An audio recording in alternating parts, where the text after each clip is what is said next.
Hi guys, welcome dito sa The Sun Tarot reading nito for collective for anyone who can resonate. Sa reading nito, this is general and a collective reading. Your energy at this time. I feel recall.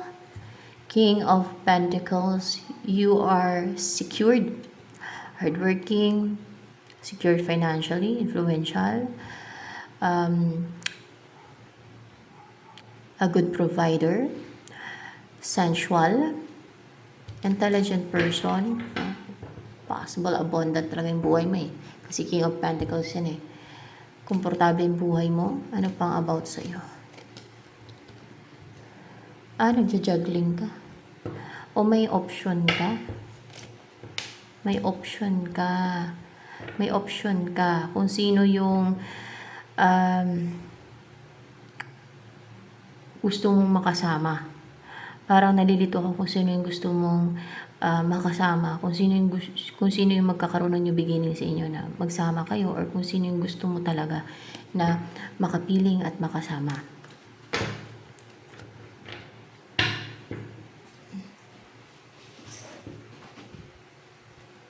Ano pa ang tungkol sa iyo ngayon? Merong nag-end guys sa buhay mo. Merong nag-end na cycle, may nakumpleto, or you are complete now. Parang dumaan ka na sa lahat ng mga yung pinagdaanan mong transformation. No, gano'n.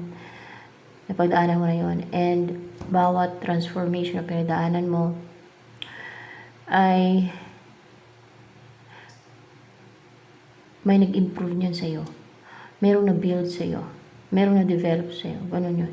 Hanggang sa nakumpleto ka na. Yung ganun. You are complete now. Wala nang kulang sa'yo. Wala nang dapat kailangan pa na pagdaanan mong transformation. Ano ba yun?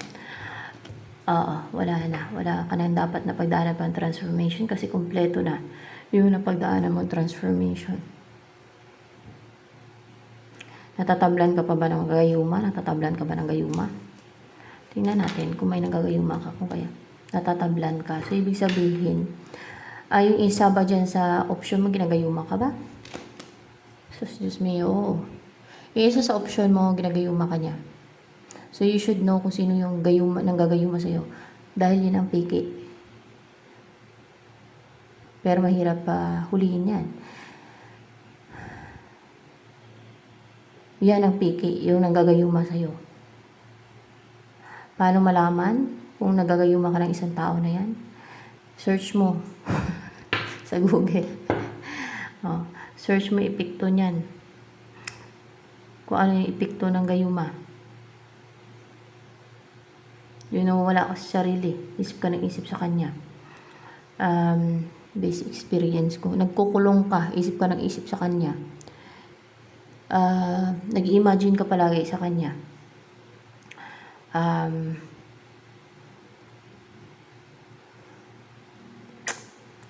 Kasi na-experience ko yun eh.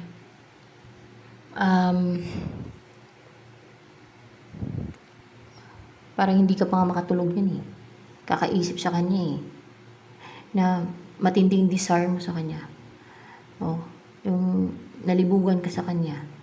Ganon, matinding desire mo sa kanya. Yan ang gayuma. Yan ang epekto ng gayuma. Ano pa? Mainitin yung ulo mo. Hindi normal. Mainitin yung ulo mo. Lagi ka mainitin. So, mainitin ka. Gusto magkulong sa bahay nyo, tapos isip ka ng isip sa tao nang gagayuma sa'yo. Yun ang piki. Yung na-experience mo yung gano'n, naisip ka ng isip sa kanya, tapos mainitin yung ulo mo, na gusto mong isipin siya, matinding desire mo sa kanya, na makasama ka siya, na makapiling siya. Yun ang piki. Yung isa ba dyan ay destiny mo? Yun ang totoo. Destiny mo yung isa. Yung ang gagayuma sa'yo, yun ang hindi mo destiny. See? Yung nanggagayuma sa'yo na nagpapaisip sa'yo na yun, para na natulala ka kakaisip sa kanya. Yan ang gayuma, epekto ng gayuma yan. Natutulala ka kakaisip sa kanya. Isip ka ng isip sa kanya. Peke yan ang peke. Tayuan mo yan. Yung nakadistin sa'yo, hindi ka ginagayuman yan. Sa evil forces yung nanggagayuma sa'yo. Sugo ng evil forces yan para ma-distract ka, para malito ka kung sino sa kanila ang totoo, kung sino sa kanila ang the one. Yun ang gagayuma sa'yo, piki, naramdaman mo dyan, hindi yan totoong pagmamahal, hindi mo totoong dinidesire yan. Minamanipula niya ng isipan mo, ng gayuma. Itatapon niya siya sa impyerno. Tama ba, Lord Jesus Christ? Si Lord Jesus Christ dito nang gagay. Tama po ba itatapon niya sa impyerno? Kasi nanggugulo siya, nakadistin kayo ng isang person. Oh, itatapon niya sa impyerno. Gusto mo ba itapon niya sa impyerno? Ay, nagagayuma sa'yo na yan. Oh, gusto mo din, kahit na feeling mo na in love ka na dyan, feeling mo ba na in love ka dyan sa nagagayuma sa'yo? Hindi naman. Pero isip ko lang ng isip dyan. Para ba na-obsess ka dyan? Obsess? Nagagayuma sa'yo? Tingnan natin. Na-obsess ka ba? Obsess? Na-obsess ka. Yan, obsession. Yan ang sign ng na parang mabaliw-baliw ka. Dahil ginagayuma ka nga eh. Piki yan. Hindi yan totoong pagmamahal. Yan ang piki. Pero itatapon yan siya sa impyerno. Yung nagagayuma sa'yo na yan. Hindi yan ang totoong hindi yan ang totoong the one. Hindi yan ang totoong nakadestin sa'yo.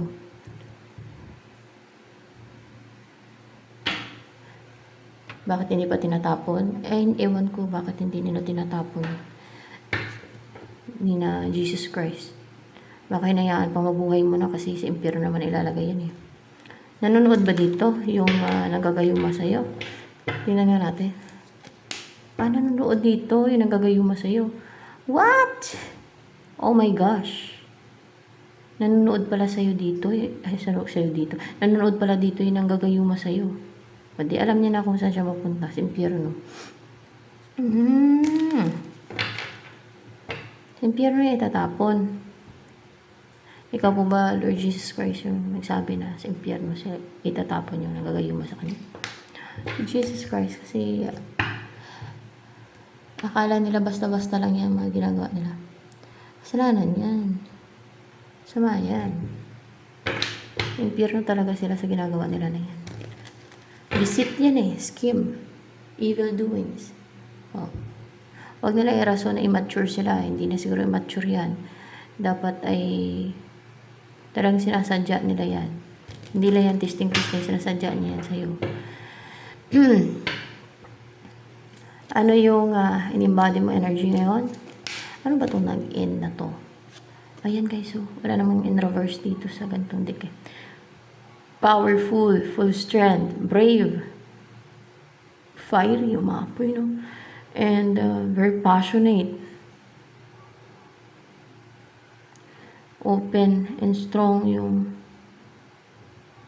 third eye mo, heart chakra. And your sacral chakra, very strong. Full of desire. Saan? Sa nagagayuma sa'yo? Full of desire ka sa nagagayuma sa'yo? Sabi ko na, yan na nga yung epekto niyan. Full of desire ka doon kasi ginagayuma ka niya. Pero pag hindi ka na ginagayuma, ano yun? Ano yung maramdaman mo sa kanya? Mandiri ka? Kitingnan yung epekto ng gayuma. Pag hindi ka niya ginagayuma, mandidiri ka sa kanya. See? Sa gayuma lang yan. Pag natauhan ka, maligo ka ng asin. Maligo ka ng asin para matanggal. Araw-arawin mo. Paano mo paligo ng asin? Mas maganda araw-araw na lagyan mo ng isang isang cup ng asin. No? Hindi naman ganun kamahal ang asin eh. Lagyan mo ng asin. Lagyan mo ng asin. Yung ipapaligo mo. Lagyan mo ng isang basong asin yung ipapaligo mo. Isang timba. Sa isang timba, lagyan mo na isang cup na asin yan. Haluin mo. Yun, ipaligo mo. Pwede din lagyan mo pati ng baking soda. Panlinis din yun. Pero mas maganda yung asin. Maki-cleanse ka niyan. Matatanggal yung mga epekto. Tama ba, Lord Jesus Christ? Matatanggal ba yung gayuma niyan sa asin pag pinaligo niya asin? Tama po ba? Matatanggal sa yung gayuma niyan. Isipin mo kung hindi ka niyan ginagayuma, mandidiri ka sa kanya. Pangit naman yung word, no? Pero totoo yan. Kasi kaya ka lang nagkakagusto, kaya mo lang dinidesire yan dahil sa gayuma niya. Isipin mo parang sa pilitan na pagustuhin ka sa kanya. Isipin mo kung hindi ka niya ginagayuma, mandidiri ka sa kanya. Maligo ka araw-araw, mas maganda araw-araw kasi palagi kanyang ginagayuma. Pag ganyan, palagi niya ginagayuma, Lord Jesus Christ. Palagi, oh. Palagi, stable nga eh. Maligo ka ng asin. Isa yan sa, maligo ka ng asin. Araw-araw. Araw-araw, kada paligo mo. Mahirap lang kung hindi ka araw-araw naliligo. Mas maganda araw-araw para malinis. Oh. Kung malamig sa lugar nyo, mag-init ka ng tubig. Lagyan mo ng mas maganda yung araw-araw naliligo para malinis. Kasi malagkit yun pag hindi ka maligo araw-araw. Kadiri. Matatanda lang hindi naliligo araw-araw kasi malamigin na sila eh. Pero kung bata pa, mas maganda yung maligo araw-araw. Para malinis rin katawan kasi syempre mga alikabok dyan, mga sabaw ng katawan mo, yung mga pawis mo, syempre natutuyo yan dyan sa balat mo, di ba? Yung mga amoy-amoy, natural lang yung amoy sa katawan kasi normal na talaga yan sa tao. Kahit hayop nga nagkakaamoy kung di maligo di ba? Yung body odor, normal naman talaga yun, lalo kung tropical yung lugar, kung mainit ang lugar. Ang importante naliligo araw-araw, malinis ka sa katawan mo. Hindi mo mabibigay sa amoy ng tao kung malinis siya sa katawan niya. Kasi yung body odor, normal lang naman talaga yan. Pag mainit ang panahon, talagang papawisan ka, mangangamoy talaga, no? Pero, yung hindi ka maligo araw-araw, ay, ano ka nun, magkinambing? Malagkit yun. Tuwing paligo mo, maglagay ka ng asin, isang baso. Yan ang advice ko sa'yo. Para hindi ka na nagagayuma. Makita mo yung difference. Mandiri ka na. Ayun, Lord Jesus Christ, pag naligo siya ng asin, mandiri na siya doon sa nanggagayuma sa kanya. Matauhan. Matauhan ka! Isipin mo yun, gusto mo yung manipulahin yung utak mo? Gusto mo yun? Manipulahin yung utak mo? O ayaw mo naman eh. Ayaw mo naman eh. Maligo ka ng asin. Hindi ya puro asin ha. Lagay mo lang sa isang timba yung isang baso ng asin. Mura lang asin eh. Oh. Yan ang para matanggal yung gayuma sa iyo. Isa yan sa paraan. Ako nga mamaya maligo ng asin din. Para yung mga negativity matanggal. Kung meron pa. Kung meron pa. Kung meron mga negativity, di patanggal, di ba? Kung mayroong mga evil influences ng iba, di matanggal. Pati ba influences ng ibang tao, Lord Jesus Christ, matanggal po ba sa sa asin? Pag naligo ng tubig na may asin. Matatanggal din. Pang-cleansing talaga yung asin. Ayun di ba? Sa mga kinukulang, pwede din yan. Maligo kayo ng asin araw-araw. Then pray. Di ba? Para ma-cleansing kasi sinisindan kayo ng mga negativity, mga ganyan ba? Message sa inyo ni Jesus Christ. Ako, nakalimutan ko minsan maligo ng asin Kasi malagkit, parang malagkit ata yung asin. Yung lang, baking soda, yung pinapaligo ko yun, tapos sinuga sa alam nyo na, sa sa private part ko kasi, yun kung kunwari, minsan ay,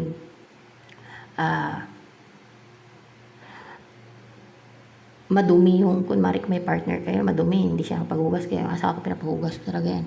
Maghugas ka muna, sabi ko. Kasi, mangati yung ko. Sabi ko.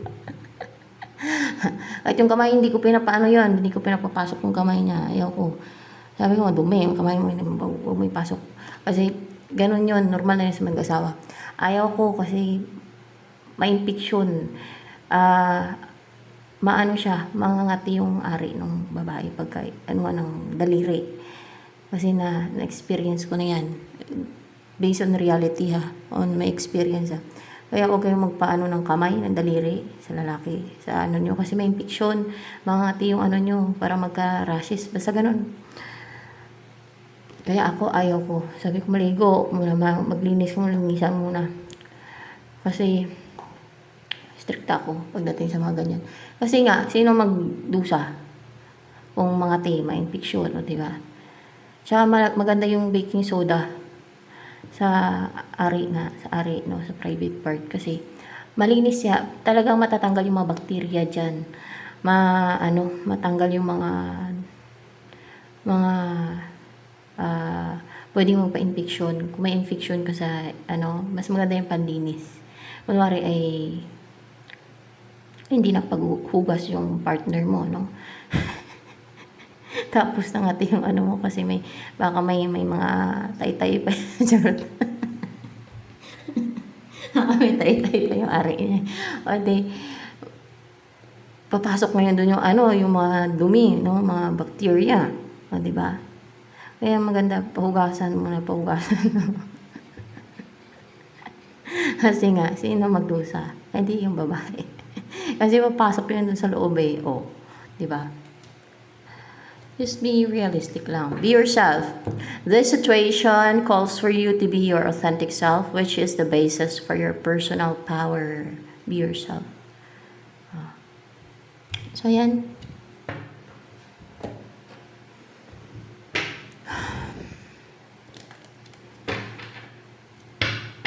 Ano pa?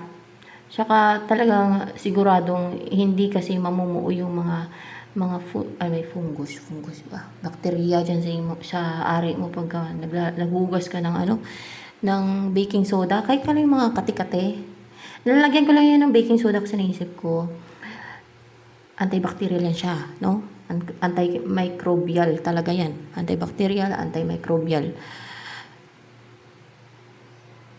Kahit suka, hindi makatanggal ng kati yung sa ari. Pag kunwari na hindi nga napaghugas yung partner mo, no? Kaya ay kinamay niya, no? Kaya ayaw ko yung papasok ng kamay, eh. Daliri pala. Kasi madumi yung daliri, guys, no? Nagagalit talaga ako sa asawa ko. Kasi madumi nga ang daliri. Kung ano pinaghawakan ng daliri, di ba? Kahit nga lang yung mga gano'n, yung parang nangati kasi kunwari kinamay, no, dinaliri, no? Ay mga ngati, maobserbahan yung mga ngati yan, di ba? Ako naobserbahan ko yan, kaya hindi na talaga ako nagpapaano yung daliri ng asawa ko. Kahit sa mga kati-kati, no? Kahit sa mga kati-kati, yung mga kati na mga kunwari ay na dikitan ka ng bacteria, no, ng ate, no, kay Buni, siguro Buni, natanggalin yan. Kasi antimicrobial, antibacterial yan eh. Huwag yung masamain kasi it could also help you, no. Yung ganyang information, no. Panlinis ng katawan yan, antimicrobial.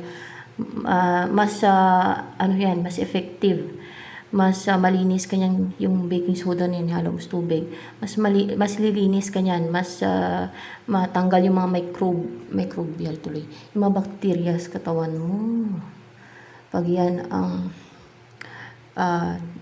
pinaligo mo o nilinis sa private part mo o ilagay mo sa lusawin mo sa tubig tapos lagay mo sa may makati sa part ng katawan mo. Yan ilagay mo, wala siya, guys. Parang BL lang.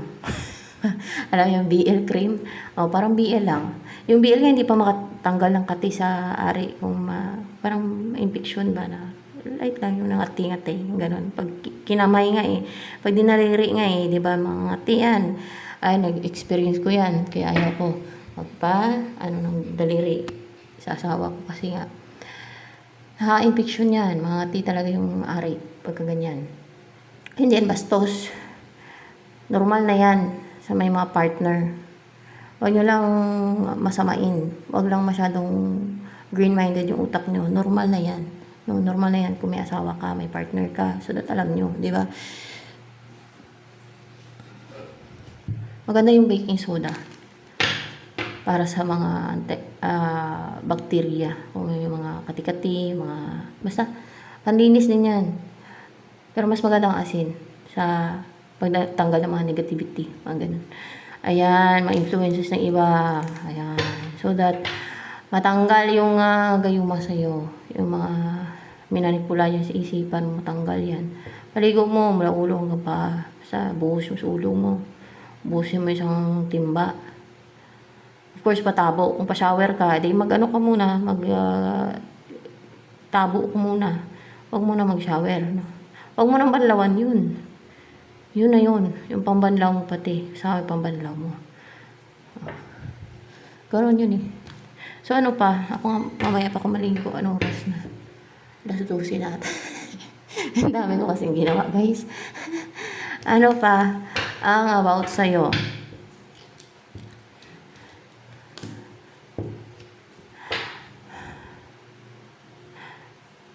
Strong naman yung personality mo. Stable, secured. Yun nga lang kami nagagayuma sa'yo. Oh. Akala mo protected ka, napapasukan ka pa ng gayuma. Nagagayuma ka pa, so mag-cleansing ka. Araw-araw, maglagay ka ng sipin mo yon, lalo kung nakipagtalik ka doon, hindi mo naman talaga gusto na nandiri ka pala doon. Oh my gosh. Sipin mo yan. Ano pa ang about sa'yo?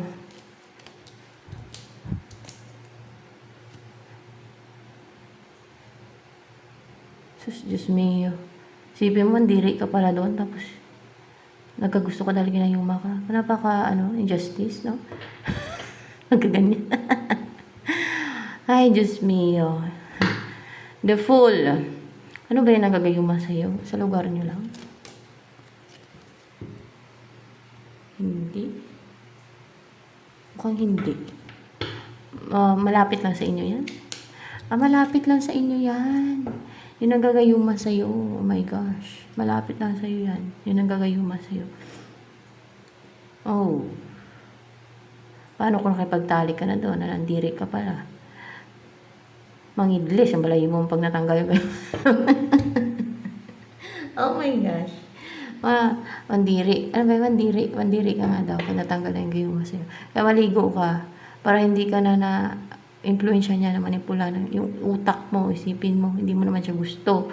O isipin mo yung diri ka pala, tapos dahil sa gayuma, oh, Diyos mio. The Fool. Buti sana kung totoong mo nagustuhan, pero dahil sa gayuma, yun pala ka nandiri ka pa. Oh my gosh.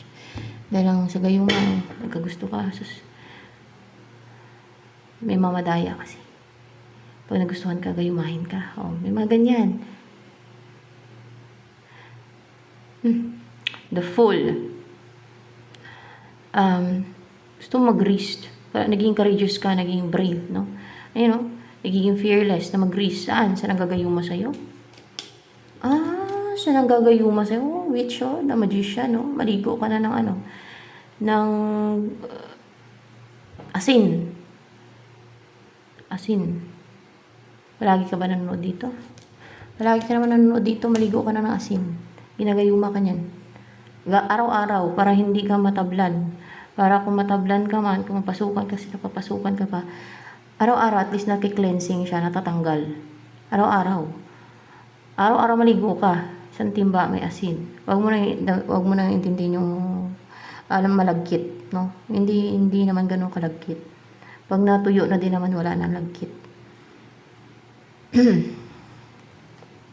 Mura lang asin. Bumili kayo sa sako sa asin, pang reserba. Para tuwing ligo, may isang may panligo na asin. Ihalo mo sa tubig, isang timba. Tabo ka na lang muna, wag ka mag-shower. Kung may shower ka, wag mong kaligtaan. Kasi, nako, kontrolin ang utak mo niyan.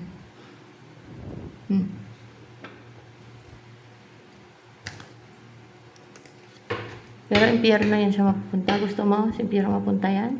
Yun ang gagayuma sa'yo? Gusto mo din pala eh.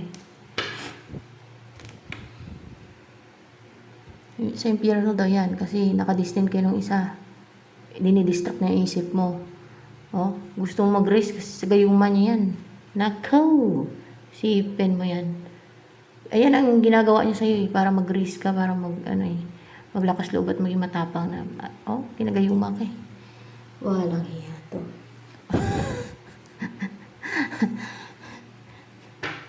Sa mga nagagayuma dyan, maligo ng asin.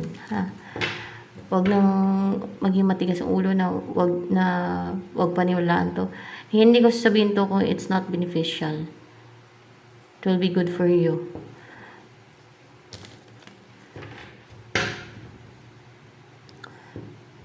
It will protect you from greedy, covetous na mga tao. Sa mga taong masamang intention sa inyo. Sa mga taong, ano bang habol sila ng gagayuman yan? Pera. Pera mo, o kaya ginagayuma ka niya. O, mandiri ka pa sa kanya, ginayuma ka niya dahil gusto kang pirahan. Hut-hutan. O, sino yung nakatadaanan sa'yo? Walang hiya naman yan. Ito si Queen of Swords, cold and emotional, may self-love, may self-worth, naglalagay ng healthy boundary. Ex mo. Ex mo na Queen of Swords. Anong feelings sa Queen of Swords ngayon?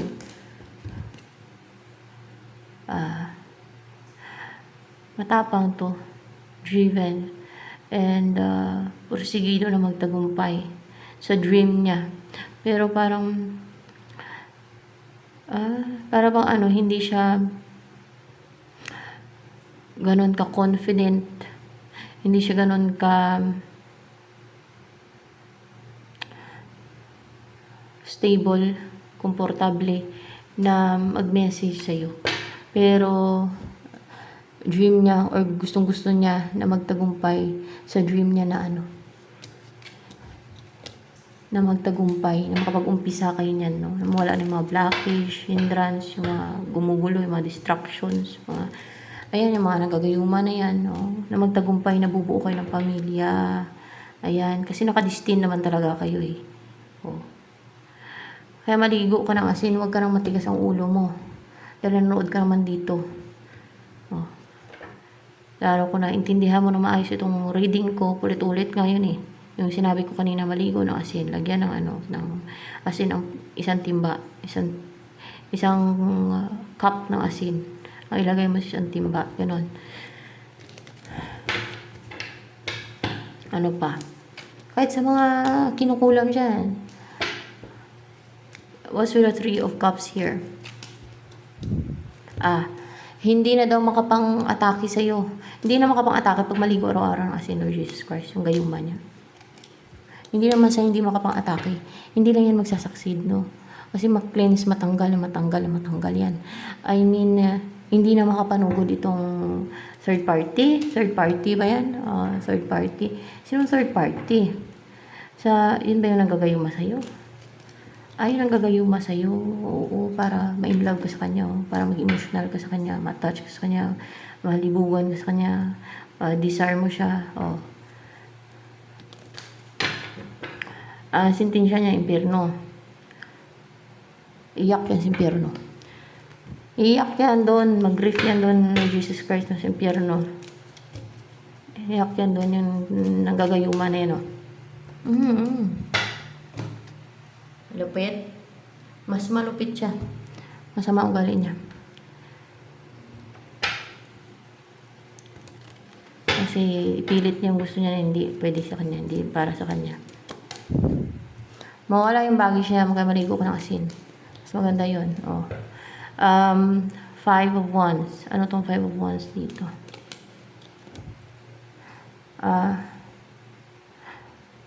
Mawala yung pagiging defensive mo. Saan? Maging palaban ka na. Paglalaban mo na. Saan? Dun sa nakatadhana sa'yo? Oo. Sa men talaga para sa'yo. Pag natanggal na yan, kaya maligo ka ng asin. So, yan. Anong gusto sabihin sa'yo ng nakatadhana sa'yo? Destiny mo. Mahal ka niya, ikaw ang choice niya. Pero parang naging cold siya, lumalayo siya, umiiwas na lang siya. Kahit mahal ka niya, kahit ikaw yung gusto niya makaano. Kasi dahil